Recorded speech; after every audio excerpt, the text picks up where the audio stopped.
ಬೆಂಗಳೂರು ಜಿಲ್ಲೆಯ ಆನೇಕಲ್ ತಾಲೂಕು ಸರ್ಜಾಪುರ ಹೋಬಳಿಯ ನಿರಿಗೆ ಗ್ರಾಮ ಪಂಚಾಯಿತಿ ಸದಸ್ಯರಾದಂಥ ನಿರಿಗೆಯವರೇ ಆದಂಥ ಮುನಿಸ್ವಾಮಿ ಎನ್ ಎಂ ಅವರ ಮನೆಯಲ್ಲಿ ಸಂದರ್ಶನ ಮಾಡ್ಕೊಳ್ಳೋಣ.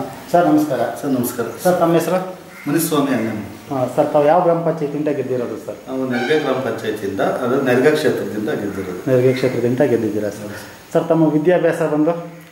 ಒಂದು BA LLB. LLB ಇನ್ಕಂಪ್ಲೀಟ್ ಆಯಿತು ಸರ್. ನೀವು BA ಮಾಡಿ ರಾಜಕೀಯಕ್ಕೆ ಬರಬೇಕಂತ ಹೇಗೆ ಅನ್ನಿಸ್ತು ಸರ್? ಸರ್ ನನಗೆ ರಾಜಕೀಯಕ್ಕೆ ಬರಬೇಕಂತ ಉದ್ದೇಶ ಇರಲಿಲ್ಲ. ಓಕೆ. ನಮ್ಮದು ತುಂಬ ಬಡತನದ ಕುಟುಂಬ.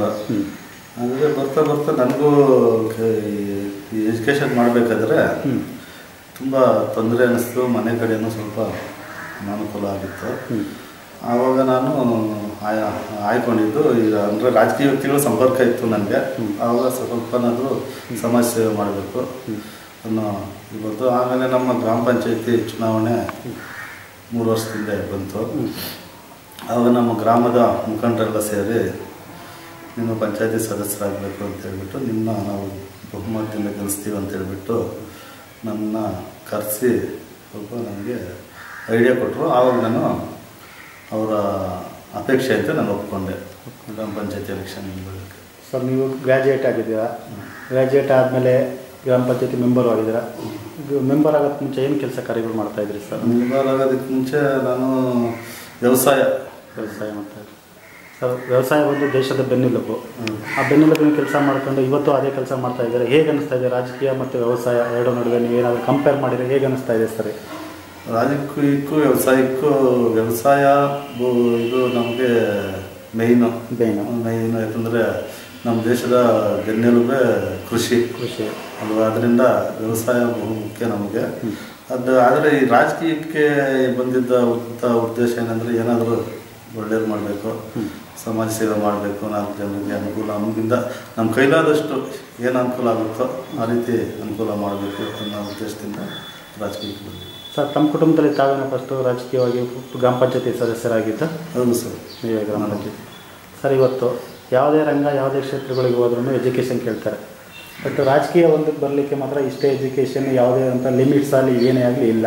ನಿಮ್ಮ ಅನುಭವದ ಪ್ರಕಾರ ಒಬ್ಬ ರಾಜಕೀಯ ಸದಸ್ಯನಾಗಿ ಊರಿನ ಕುಂದುಕೊರತೆಗಳ ಬಗ್ಗೆ ಮತ್ತು ಗ್ರಾಮ ಪಂಚಾಯತಿ ಇದ್ರ ಬಗ್ಗೆ ತಿಳಿಸ್ಕೊಳ್ಬೇಕಂದ್ರೆ ಎಷ್ಟು ಎಜುಕೇಷನ್ ಬೇಕು ಅಂತ?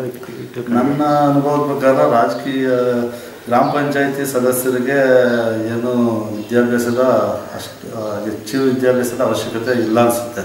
ಯಾಕಂದರೆ ಆದ್ರೂ ವಿದ್ಯಾಭ್ಯಾಸ ಸ್ವಲ್ಪ ಅಕ್ಷರ ಜ್ಞಾನ ಇರಬೇಕು. ಒಂದು 7ನೇ ತರಗತಿವರೆಗೂ ಆದರೂ ಗ್ರಾಮ ಪಂಚಾಯತಿ ಸದಸ್ಯನಾಗಬೇಕಂದ್ರೆ ಅಷ್ಟಾದರೂ ಓದಿದರೆ ಒಳ್ಳೆಯದು ಅಂತ. ಸರ್ ನೀವು ಹೇಳ ಮೊದಲೇ ಬಡ ಕುಟುಂಬ ಅಂತ ಹೇಳಿದರೆ, ಬಡ ಕುಟುಂಬದಿಂದ ಬಂದವರು ಅಕ್ಕಪಕ್ಕದ ಮತ್ತು ತಮ್ಮ ನಡುವಿನ ಏನು ಕುಂದುಕೊರತೆಗಳು ಕೆಲಸ ಕಾರ್ಯಗಳು ಮತ್ತು ನಿಮಗೆ ಗೊತ್ತಿರುತ್ತೆ. ಹಾಗಾಗಿ ನೀವು ಬಂದುಬಿಟ್ಟಾದಮೇಲೆ 3 ವರ್ಷ ಅಧಿಕಾರ ಮುಗಿದು ಸದಸ್ಯರಾಗಿದ್ದೀರಾ. ಆ ಮುಗಿದಿರೋಂಥ ಅವಧಿಯಲ್ಲಿ ಏನೇನು ಕೆಲಸ ಕಾರ್ಯಗಳು ಮಾಡಿದ್ದೀರಾ ನಿಮ್ಮೂರಿಗೋಸ್ಕರ, ನಿಮ್ಮ ನೆರಿಗೆಗೋಸ್ಕರ ಸರ್? ಸರ್ ಈಗ ನಮ್ಮ 3 ವರ್ಷದ ಅವಧಿನಲ್ಲಿ ನಮಗೆ ಈ ಗ್ರಾಮ ಪಂಚಾಯತಿನಲ್ಲಿ ಬರುವಂಥ ನಮ್ಮ ಗ್ರಾಮದ ಈ ಸರ್ಕಾರದಿಂದ IAY ಇಂದಿರಾ ಆವಾಸ್ ಯೋಜನೆ ಮನೆಗಳು ಸ್ಕೀಮ್ ಬರ್ತದೆ. ವಸತಿಯವರಿಗೆ ವಸತಿ ಮನೆಗಳು ಕಟ್ಟಿಸ್ಕೊಡೋಂಥದ್ದು. ಆಮೇಲೆ ಬಸವ ಇಂದಿರಾ ಯೋಜನೆಯಲ್ಲಿ ಬರ್ತದೆ. ಅದು ನಾವು ಅರ್ಹರು ಯಾರಿದ್ದಾರೋ ಬಡವರು ಮನೆ ಹೊಂದಿರೋ ನಿರ್ಗತಿಗಳು ಅಂಥವ್ರಿಗೆ ನಾವು ಮನೆಗಳನ್ನ ಕಟ್ಸ್ಕೊಡ್ತಾಯಿದ್ದೀವಿ.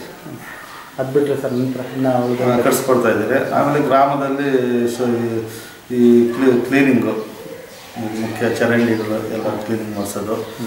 ಆಮೇಲೆ ಈ ಮುಖ್ಯವಾಗಿ ಗ್ರಾಮ ಪಂಚಾಯತಿನಲ್ಲಿ ಗ್ರಾಮಗಳಲ್ಲಿ ಬೇಕಾಗಿರೋದು ಕುಡಿಯೋ ನೀರು ಮತ್ತು ಬೀದಿ ದೀಪದ ವ್ಯವಸ್ಥೆ. ಅದನ್ನು ನಾವು ಗೆದ್ದ ಮೇಲೆ ಸದಸ್ಯರಾದ ಮೇಲೆ ಸರಿಯಾಗಿ ಸಮರ್ಪಕವಾಗಿ ನಾವು ಮಾಡ್ತಾಯಿದ್ದೀವಿ. ಸರ್ ಇವತ್ತಿನ ರಾಜಕೀಯ ಸ್ಥಿತಿಗತಿಗಳು ಆಗು ಹೋಗುಗಳು ನೋಡಿದ್ರೆ ಏನು ಅನ್ನಿಸ್ತಾ ಇದೆ ನಿಮ್ಮ ಭಾವನೆ ಸರ್? ಈಗಿನ ರಾಜಕೀಯ ಸ್ಥಿತಿಗಳು ನೋಡಿದ್ರೆ ನನಗೆ ಅನ್ನಿಸ್ತಾ ಇದೆ, ಯಾವುದೇ ಒಂದು ರಾಜಕೀಯ ಪಕ್ಷ ಪ್ರಾಮಾಣಿಕವಾಗಿ ಕೆಲಸಗಳು ಯಾರೂ ಮಾಡ್ತಾ ಇಲ್ಲ. ದೇಶ ಅಥವಾ ರಾಜ್ಯ ಅಭಿವೃದ್ಧಿಯಾಗಲಿ ಜನತೆಗೆ ಉತ್ತಮ ಕೆಲಸಗಳು ಮಾಡುವಂಥ ದೃಷ್ಟಿನಲ್ಲಿ ಯಾವುದೇ ಒಂದು ರಾಜಕೀಯ ಪಕ್ಷ ದೃಷ್ಟಿ ಹರಿಸ್ತಾ ಇಲ್ಲ. ಅದು ಕರೆಕ್ಟಾಗಿ ಮಾಡಬೇಕಂದ್ರೆ ಗ್ರಾಮ ಪಂಚಾಯತಿ ಸದಸ್ಯರು ಯಾವುದೇ ಪಕ್ಷ ಭೇದ ಹೊರತು ಪಂಚಾಯತಿ ಮಾಡೋದ್ರಲ್ಲಿ ಯಾವುದೇ ಪಕ್ಷಭೇದ ಇಲ್ಲದೆ ಕೆಲಸಗಳು ಮಾಡ್ಬೋದು. ಅದಕ್ಕಿಂತ ಅದು ನಾನು ಹೇಳೋದೇನೆಂದರೆ ಇಲ್ಲಿ ಪಂಚಾಯತಿ ಸದಸ್ಯರಾಗೋದು ಎಷ್ಟು MLA MP ಗಿಂತ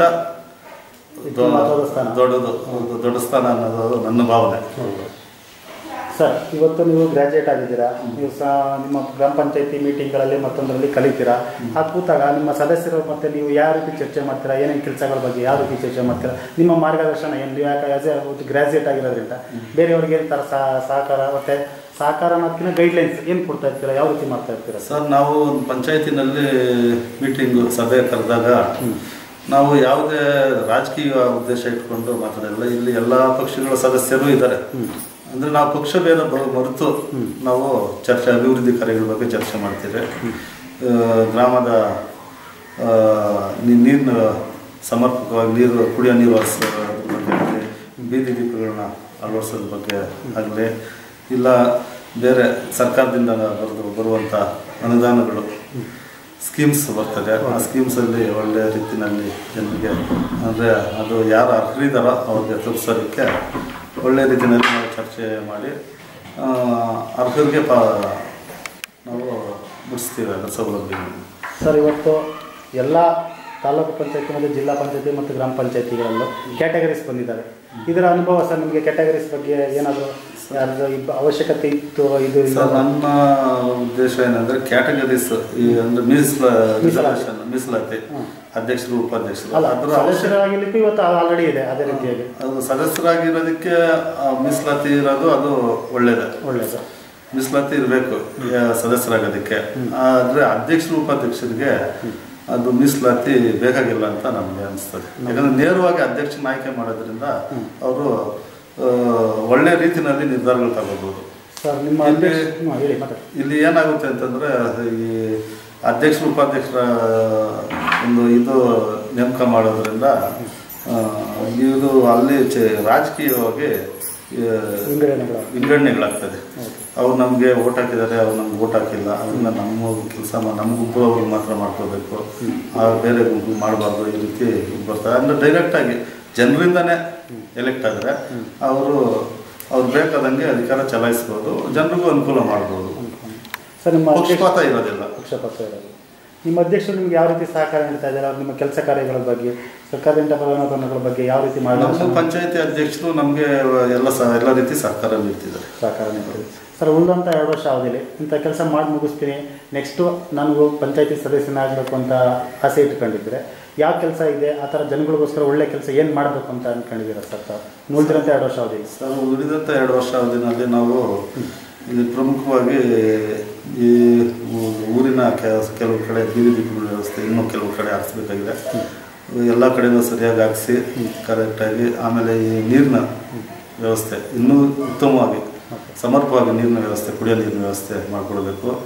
ಆಮೇಲೆ ಒಂದು ಹಾಸ್ಪಿಟಲ್ ಬಿಲ್ಡಿಂಗು ನಾವು ಹೊಸದಾಗಿ ಕಟ್ಸಿ, ಹಳೇದಷ್ಟು ಶಿಥಿಲವಾಗಿತ್ತು ಆ ಬಿಲ್ಡಿಂಗು, ಅದನ್ನ ನಾವು ಕೆಡಿಸಿದ್ದೀವಿ. ಈಗ ಹೊಸದಾಗಿ ಬಿಲ್ಡಿಂಗ್ ಕಟ್ಸ್ಬೇಕು, ಹಾಸ್ಪಿಟಲ್ ಬಿಲ್ಡಿಂಗು.